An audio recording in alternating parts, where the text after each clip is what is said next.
Hello everyone and welcome to my Chinese Grand Prix review. Now this might be a little bit later than I usually do it, but yeah, I've been busy with with revision and work and that kind of thing. But the Chinese Grand Prix was a reasonably good Grand Prix, it has to be said. The tyre choices were very interesting and the strategies were interesting too, along with that. And we had some great performances through the grid, and we had some bad and unlucky performances. Now the ironic thing is that I'm driving as Mark Webber here, and Mark Webber has one of the worst weekends I could think anyone could have in one of the top running teams, because he qualified he got disqualified because his car ran out of fuel, which is really odd to happen in a Q2 session of all of them. What do you think? The car's a bit more comfortable, we could put a bit more fuel in the car, but they decided to run it low and it cost them, and he started from the pit lane, and in the end his right rear tyre fell off. I'm still not sure what quite happened, and that nearly went into Vettel's path. That's not the point. And then in the race, he retired. So the whole thing was just a complete shambles for Mark Webber. But let's start at the top, shall we, with Fernando Alonso. A fantastic performance from Fernando Alonso. He really dominated those tyre choices, dominated pace since he got past Lewis Hamilton in the first stint. I think it was on lap 4 or 5 or 3 even, I'm not sure, but he really showed that he is a championship contender yet again in that Ferrari, and Felipe Massa was matching him for quite a time, but not anymore. Now, second place man Kimi Raikkonen, he had a very impressive qualifying. Second place of the grid for Lotus, which is the highest that he's ever got for Lotus, which is, it's actually quite interesting if you think about it, because you wouldn't expect that, would you? Beat Lotus, you'd think, right, they're somewhere, they're at the top. Grosjean got it quite a few times up there near the top, but Raikkonen couldn't match Grosjean's qualifying pace last year. But Raikkonen is beating Grosjean this year in qualifying.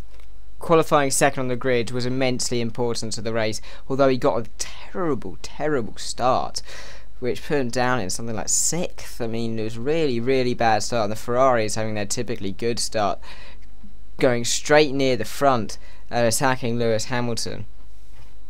Now we got the front and also Kimi Raikkonen's impact Sergio Perez. It was Sergio Perez's fault. Sergio Perez was in the way and didn't give him any space. But apart from that, Kimi Raikkonen, really good race for Lotus, second place, good result, and he's closest to Vettel in the championship. Now Lewis Hamilton, the pole sitter, very impressive pole, it has to be said, although the tyres were a complete shambles in qualifying and caused very little excitement. But Lewis Hamilton got it in there in the end and got the first pole for Mercedes since last year in China, and then before that was, I think it was like Fangio in 1955. So good result from qualifying from Lewis Hamilton. And in the race he didn't have as good race pace, he fell behind the Ferraris and Kimi Raikkonen, but with Massa moving back down the pack, Lewis Hamilton just about held on to third from Sebastian Vettel. Good job there from Lewis Hamilton. 2 third places in a row, although arguably the one in Malaysia shouldn't have been given to him. It should have been Rosberg's, but he's got 2 third places in a row in his first. He's got 2 third places and I think a 5th place from his first 3 races for Mercedes, which is a really good result for him and the team. Now Nico Rosberg's teammate has been very unlucky with retirements, 2 out of 3, and the other one he was told to stay behind Lewis Hamilton, so he had no chance of outscoring him. In 4th place, Sebastian Vettel. Now, he was the real surprise of the weekend to me, because in the last 2 Grand Prix, Malaysia and Australia, he had the pace. He got pole in both of them. Australia was especially dominant. No, both of them were dominant even. Australia was 4/10ths, and Malaysia it was 9/10ths, although it was wet, so you could arguably say, well, they both were actually, you could arguably say, I'm not sure.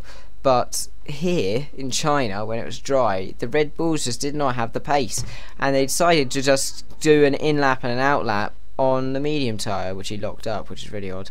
Really weird performance, not deciding to qualify despite getting 2 poles in a row, which helped Lewis Hamilton and the others out. But Jenson Button then finishing in 5th place for McLaren. Mate, a really good performance from Jenson Button, really extending that tyre life. He really has a knack for looking after his tyres more than other people. He really got a good result for McLaren. 5th place, 10 points. Really good, really good driving from Jenson Button, really classy driving, and I expect him to be a bigger force in the future. After that, Felipe Massa, disappointing compared to his teammate, but I can't remember quite what happened to him, but I think he had problems. Now, Daniel Ricciardo, he had a really impressive performance this weekend, qualifying a really good position for Toro Rosso. I think it was 7th on the grid. Really good, considering they're mostly the people that go out in Q1. So, really good result for Ricciardo. He then went on to finish 7th in the race. Another amazing performance, considering that people like Nico Rosberg, Mark Webber started behind him. No, Rosberg started in front of him, but people behind him, you know, really, in inverted commas, should have overtaken him. Di Resta finishing in 8th, that's okay, but he was affected by Sutil when Sutil ran him out of road. He said that affected his tyres quite badly. He could have got a better result. Now, Force India, they've got a really strong car. That car will come together at some point for a good result. Malaysia, they're robbed of a good result because of the pit stop problem. Now, 9th, Romain Grosjean in the Lotus. Now, he is a long way behind Raikkonen. He's struggling a lot with the E21. He's admitted that, and it's just not playing to his strengths at the moment. It's playing to Raikkonen's strengths, which of course is frustrating for a guy of Grosjean's capability. And now a lot of you are saying, oh, all he does is crash all the time. But his speed last year, he outqualified Raikkonen, a world champion, like 14-6, or it might even be more than that. It was quite a domination by Romain Grosjean, especially in the early parts of the season. So expect him to come back towards Raikkonen in terms of pace. I don't think he'll start beating him, but I think he'll come back towards him and start scoring some valuable points for Lotus. We could see that as early as Bahrain. Hulkenberg rounds off the top 10. Now, he could have got a better result, but he started on the medium tyre, which means that he had to have a stint on the soft tyre, and the soft tyre degged really quickly on that Sauber, and that really hurt him. He was leading the race for quite a while, a few laps. So good result there. Sergio Perez just out of the top 10. He's disappointing for McLaren. John O'Byrne 12th, Bottas 13th, Maldonado 14th, Williams, something's wrong with that car. Then it's Bianchi, who's yet again completely outperformed his teammate. Charles Pic, Chilton, and Van der Garde in last place, and then Nico Rosberg, Mark Webber, Adrian Sutil, and Gutierrez retiring. Gutierrez crashing into Sutil. Now Gutierrez, I think he's too young. He was brought in too young. He doesn't have the pace. He just doesn't race cleanly. But what can you do? Now the fastest lap was done by Sebastian Vettel, 1:36.808. This is mainly because he had the new soft tyres on at the end of the race. So, Fernando Alonso takes victory for Ferrari. An amazing performance from them, and expect them to be strong in Bahrain. But that is really as far as my review goes, because there is no team orders to deal with in this one. No team orders at all. The only controversy is Sebastian Vettel. Now, after Malaysia, Sebastian Vettel decided to say that if I was in that situation again, I would have done it differently, and I'm sorry, and those kind of words coming out of his mouth. Just before the Chinese Grand Prix, he went, "No, if I was in that situation, I would do it again," and that Webber didn't deserve it. Although he didn't say that, he said he didn't deserve it, which is a bit more personal to Webber. Now, Webber, it looks like he could be retiring at the end of this year. So if he does retire or move to a different sport or whatever, different type of motorsport, he he's going to come out with a lot of stuff about what happened at Red Bull. Now you could see that Mark Webber was frustrated with the team when I think it was Natalie Pinkham interviewed him, saying something about what Helmut Marko has said, and he went, Helmut, yeah, next question. Because Helmut Marko is completely Sebastian Vettel one-sided, Christian Horner is completely Vettel one-sided. The whole team isn't with him, which is really frustrating for him, considering he was longer there at the team than Sebastian Vettel. He was treated unfairly, British Grand Prix 2010 when they put the front wing over. British Grand Prix 2011 when he was told to hold station behind Sebastian Vettel, despite Sebastian Vettel having a huge unassailable lead really in the championship by Silverstone. So that was just really selfish from the team. And then in 2012 they blamed him for not helping in Brazil, but what's he doing? He's racing. I mean, this is different because he was in a situation where there were loads of cars with him. The Ferraris were with him. He could hardly just back off and just give up on the Ferraris. That's helping the Ferraris. He's slowing the Ferraris down. They can't just let Sebastian Vettel pass. I know this is last year's race, but you need to think about that. He helped Red Bull in that last race. Although he went wheel to wheel with Vettel, what else was he meant to do? Just give up and then lose more places? That's not an option.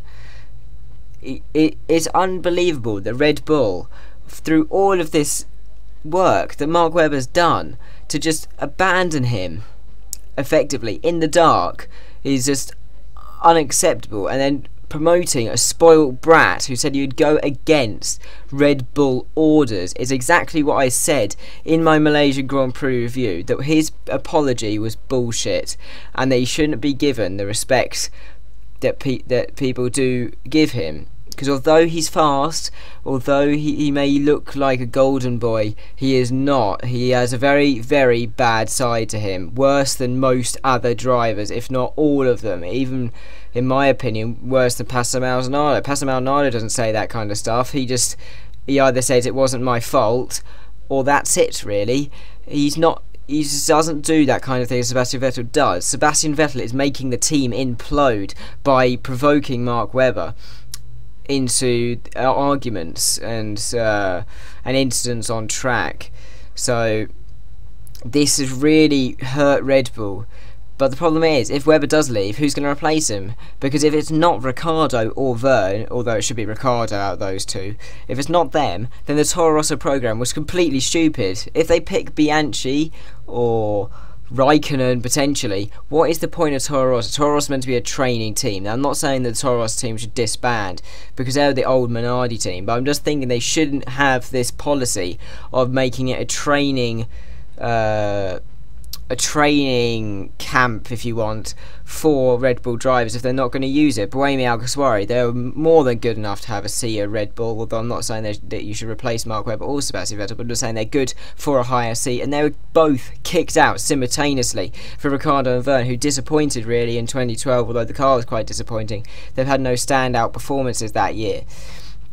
It just is unfathomable, my opinion on Red Bull. I just dislike almost everything they do. Now this is quite irrational in one sense, and I'm sorry to people who are fans of Red Bull, but I just cannot stand that kind of philosophy. Now you may be saying Ferrari, they use team orders all the time, but it's a tradition and they actually abide them. You don't have people in Ferrari, even when Massa was doing really badly, going, he should be gone, oh he's rubbish. And even when Massa finished like 6th in the Chinese Grand Prix, they didn't say, oh Massa's rubbish, we need to get rid of him. That's the kind of thing that Red Bull was saying, or Helmut Marko was saying, or Christian Horner. Well, Christian Horner doesn't exactly say that because he's the official team principal, but you get the point of what I'm saying. Now that was quite a rant, I'm sorry about that. But that has really been it from my Chinese Grand Prix review. I hope you enjoyed it. Now the gameplay in the background has been pretty boring because this is when I did have my steering when I had my controller. So, but anyway, I hope you enjoyed my video. Remember to like and subscribe. This has been Alex Dobb, and I'll see you next time.